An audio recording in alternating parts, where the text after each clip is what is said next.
Who is the class of 1964? Who are we? We are the children born of fathers, many of whom had just come home from World War II, and mothers who worked tirelessly to build a good life for their family.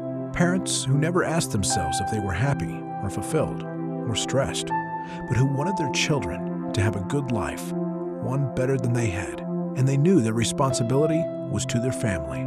They gave little thought to themselves. Remember when neighborhoods felt like home? This class of 64 grew up safe and secure in neighborhoods of homes positioned safely off the street, but sitting close enough that we all knew our neighbors, and we knew they would watch out for us, just like our parents took care of the other children in the neighborhood. Neighborhoods were sanctuaries where we rode our bikes, played outside until porch lights came on, or our mothers summoned us home from the front porch. We shot hoops, played hide and seek, or caught lightning bugs until darkness took over. We went barefoot and never worried about disease or injury. We played in ditches, built playhouses and forts.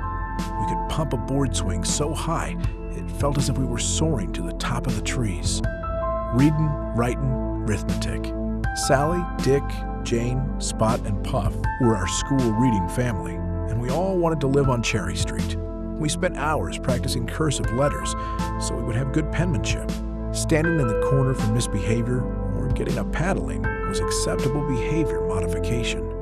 We were with it, even then. This class of 64 wore pennies in our Basswegians, straight-leg jeans, pedal pushers, shorty pajamas, and narrow ties. Haircuts were high and tight for boys and teased high and stiff for girls. Cars were long and often loud.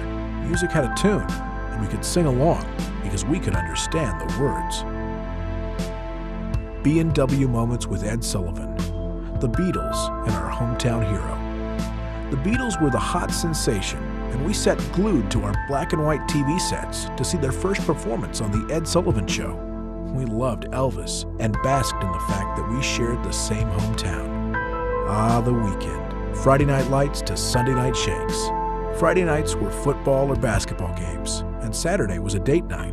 Sunday was church, and Sunday night was meeting at Shearer's, if you were lucky enough to get the family car for a Coke and a little flirting before starting another school week. Life was good for the class of 64. We were safe, we could be self-absorbed, we had fun things to do, and we shared those fun times with good friends.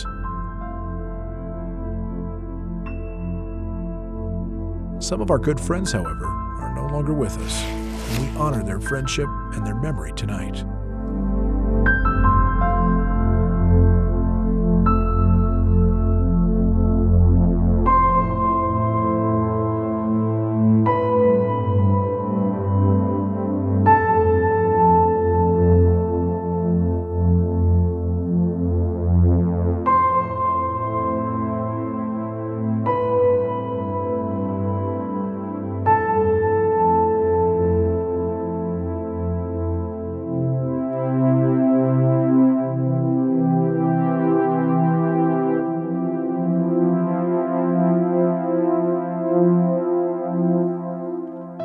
My, how times have changed.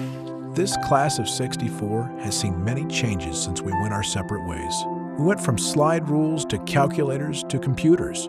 We enjoyed talking on a landline phone for hours. Now we rely on our cell phones and we text and tweet. We loved driving our parents' big, gas-guzzling cars, but now we are concerned about gas prices and the carbon footprint. We despised having to help in our parents' vegetable gardens or flower beds, but now we take pride in our small garden plots or our abundant flower gardens. We have moved from small houses where we shared a bedroom and bathroom with our siblings to larger homes where everyone has their own space. We never gave much thought to whether or not we were happy until we were told we had to be in touch with our inner self. We ate steak, hamburgers, and French fries, milkshakes, and ice cream with reckless abandon until we found out we were clogging our arteries and sending ourselves to an early grave. We've watched as smoking evolved from being cool to being deadly. We've gone from living through hot, humid summer days with no air conditioning to becoming grouchy and agitated when the power goes off. Little did we realize how lucky we were to be the test generation that stood in line on Sunday afternoons to take a sugar cube containing the Salk vaccine, which would eventually eradicate childhood polio. Only when we became parents ourselves did we realize what a relief that was for our parents. And we never dreamed that the shots fired in Dallas on that fateful November day would forever change the world as we knew it. Look at us now. Our class of '64 has produced teachers, lawyers, doctors and nurses, engineers, private business owners, worker bees, clerks, scientists and researchers, bankers, stockbrokers, accountants and wealth managers, home builders, construction company owners and real estate agents, pilots and mechanics, ministers and musicians, computer programmers and fishermen, judges and government officials, homemakers and artists. The class of '64 has been very successful. Along the way, we fought in places we hardly knew existed for this country that we love. Married, sometimes more than once, reared families, educated children and ourselves, been upstanding members of our communities, cared for elderly parents, and tried to be kind and good to our fellow man. THS tried and true to the end. But no matter where we live around the globe, regardless what life threw at us, whatever the circumstance, we always carried a love for our classmates and the THS spirit deep in our souls. We are the Tupelo High School class of 1964.